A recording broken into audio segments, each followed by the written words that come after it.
Hey y'all, it's Teresa with One Love, One Light. Welcome to your daily light. Let's see what Spirit has for us. Holy Spirit, what do we have for the daily collective?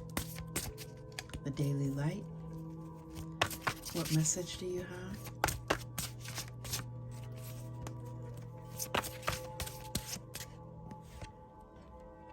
Wolf, Pathfinder. Release your past and start a new journey. You are a teacher and help others find their way. There will be challenges, but your soul is strong. Perseverance is your secret power. You have a love that endures. I feel like this love is, it's like a love for what you are doing. You're showing others how to find their way. This could even be giving advice about relationships, about working on yourself to be a better person, to be in alignment with what you are seeking in a relationship. It doesn't have to be about relationships, but I'm getting something about either counseling or something where advice is being exchanged in regard to building better relationships. That's what I'm getting here. Okay, and we have the gardener. All right. I like that card, the gardener. You know, he's digging a path or digging something, and this is Pathfinder. So I feel like there's something about obviously finding a path. I cracked myself up, sorry. All right, let's see what it has to say. Nurture the seeds of love within you and help them grow. The gardener benefits throughout his life by learning how to nurture the feminine energies in his world. He builds up the garden bed, shapes the garden, puts up fences and trellises, and turns the soil. He plants the seeds that the feminine gave him initially and protects them while they grow. You have drawn this card today so you may bring your attention to the work of your inner and outer gardener. It's time to consider what areas of your life need some weeding, planting, fertilizing, and other forms of constructive attention. When the gardener calls, it means that some planning is required, followed by action taken with a willingness to work towards your goals realistically so that you may achieve them. Call on your inner gardener to help you nurture and cultivate the seeds that are ready to take root and sprout in your life.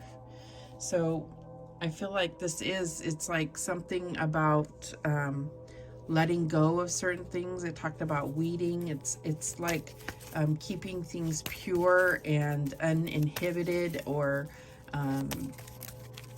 creating proper boundaries. But this is like, I feel like this is, you know, the weeds are the challenges, but you're strong. You're stronger than that. And so this is like reminding yourself and holding that as a virtue. That's what I'm getting here. What else do we have?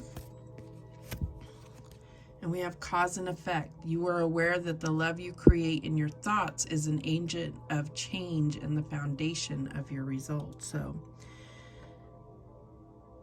this is about having the potential, right? And growing that, finding the path, understanding that you have to take the step on the path, take the step forward in order for there to be change. That's what I'm getting here. It's kind of vague, I get it. All right, what else do we have here?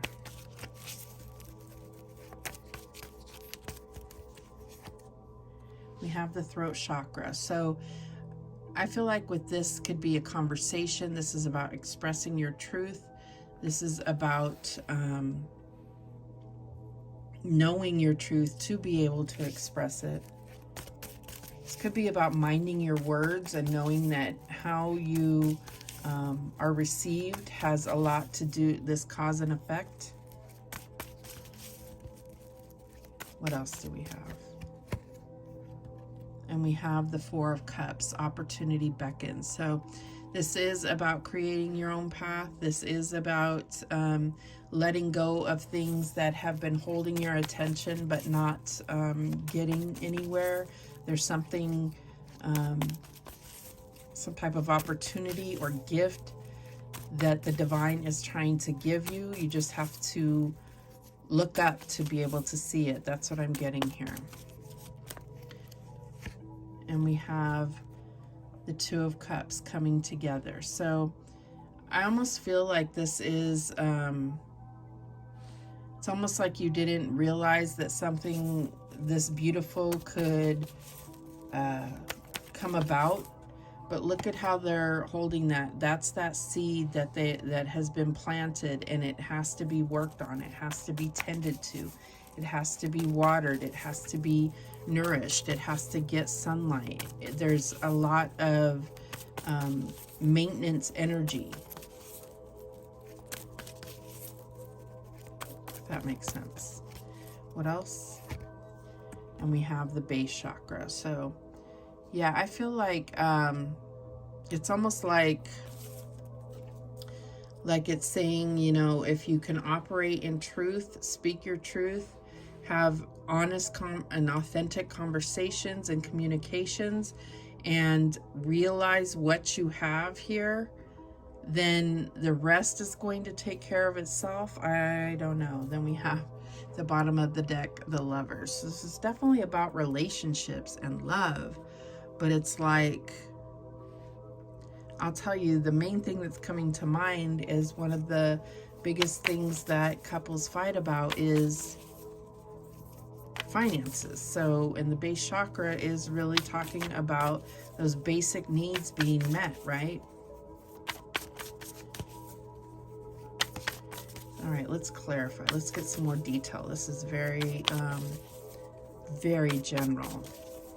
All right, show me that throat chakra. And we have the Queen of Wands, the leader. Yeah, I feel like the Queen of Wands knows what she wants. She is, she understands cause and effect. She knows that she has to keep her vibration high. She knows that she's magnetic, but not self-centered. Like, this is about recognizing her own worth, being able to speak to her own worth. Show me this Four of Cups. And we have the Hierophant, tradition. Yeah, I feel like, again, this is like, it's almost like these are 3 cups and there's this other energy that's available, but you're focused down here instead of all of this energy that could be tended and grown. I don't know what this is about, but this could also be about getting complacent in a long-term relationship, getting bored in a long-term relationship. This could be, you know, marriage or just a long-term, you know, long-term commitment. What I'm getting here is that it needs some tending to. That's what I'm getting. Show me this Two of Cups. And we have the Sun. It's like,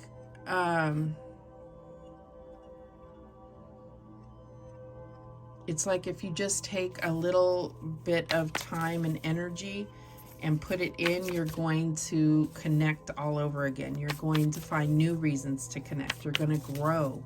You're going to have clarity about what you want and about the future. That's what I'm getting here about this Pathfinder. I just feel like there's just some work and some letting go of old beliefs that no longer work. That's what I'm getting here. Show me this base chakra. And we have the Three of Wands, opportunity. So yeah, I feel like this is about putting in the work, not just sitting waiting for something to happen, but putting in the work towards what you want. What do you want? Do you want this long-term relationship, or is there something, is the grass greener on the other side? Are you looking somewhere else? This is bringing your attention back to this relationship being the joy, part of the joy of your life. All right, at the bottom of the deck, we have the Hangman, attitude. So I feel like the Hangman and the Lovers card right next to each other is really saying we're in a stuck place in a relationship. And I feel like maybe you need to look back at what the cause and effect, that is karma. Look back at how did you get to where you are now. If you're in a complacent, indifferent relationship, if you feel that you're drifting apart, you can come together again if you really put in the effort and stop focusing on things that are not important, that may have been important in the beginning, but are less important now that you are further down the pathway here. That's what I'm getting. What worked before may not work now. And are you willing to put in the work? It shouldn't be hard work, but it does take work, and it does take that perseverance here. All right, what other messages do we have? We have patience. Yeah, I got, you know, patience to an extent. I feel like this is, you know, waiting for things to grow, but putting in the work to make them grow, if that makes sense. I feel like this is saying that it's worth the waiting for. We have return. So this could be a relationship that's in separation, but I also feel like this is talking about the feelings, the joy coming back into things.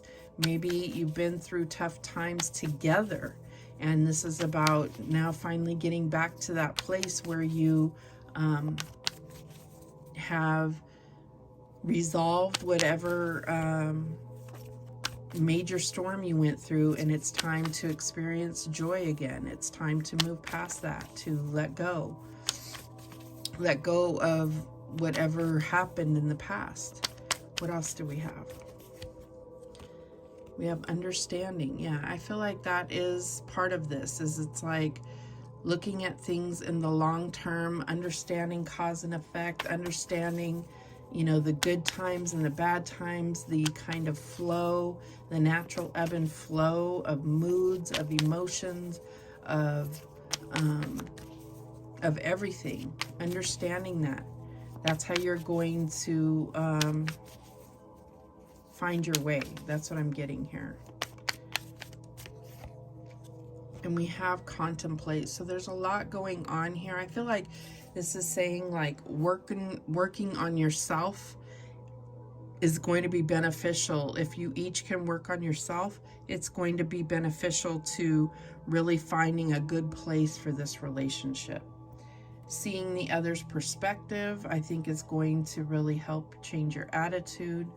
I feel like, you know, you are trying to grow something here, and I feel like it can grow into something very strong and beautiful here. You have the gardener. You have all these references to patience and to investing. The bottom of the deck is the awakening. So for some of you, this is one partner is not spiritually in a place that the other one is, but it's not a competition, and it's not levels like this, like one on top of the other. I think it was Queen Cup. You can find her on YouTube. She talked about it not being levels or steps to awakening. It's more like we're all on an even field, and we all are in a different plot.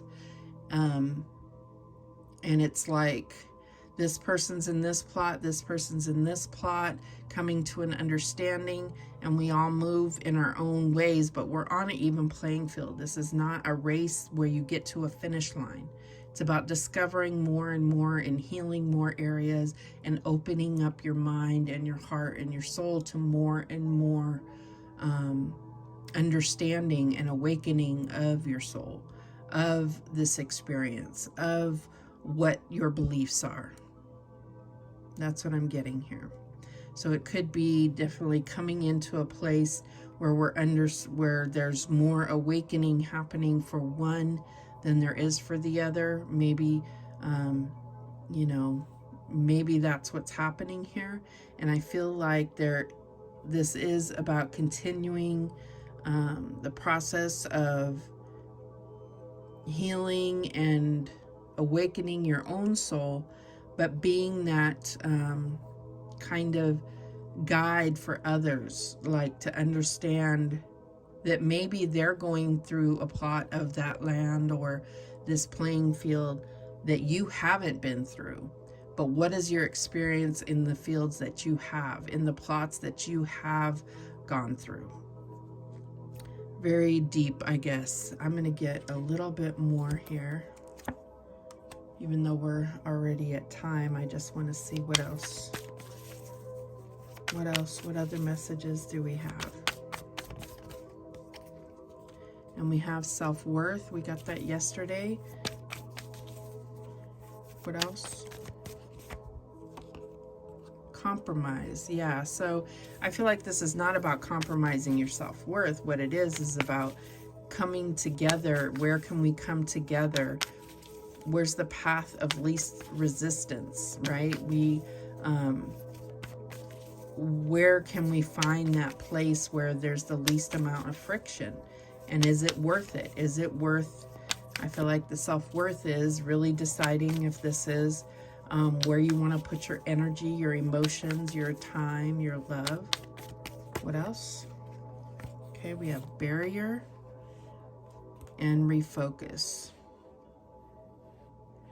And I do feel like this, it's like you could be at a standstill on certain things. This is about, okay, let's look at something different. Let's set this to the side for a minute, right?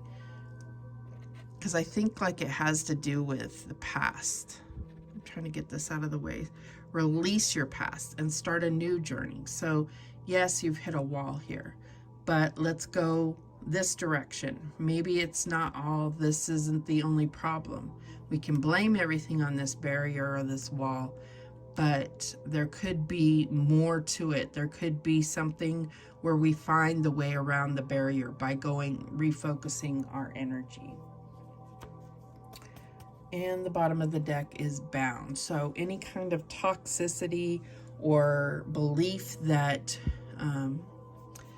that it requires the other person to make them happy, or any kind of codependency, over controlling, addictions, anything like that can really really create something less than desirable for a relationship. Yeah, I feel like there is some kind, it's like everyone's issues are coming out, and it's like, what is the context here? And I feel like you know that. That's why I show the cards instead of myself, because this is about the message. This isn't about me. This is about the message that is meant for you or whoever to hear and hopefully get some insight. So maybe these cards trigger something in your intuition, or trigger something that is resonates with you that I don't even say. So you're still getting the message from Spirit. That's at least how I see it and how Spirit sees it on this channel. So anyways, those are the messages that came through. Thank you so much for watching. I do appreciate it. Please, please, please subscribe, and remember, the universe has your back, and so do I. Take care.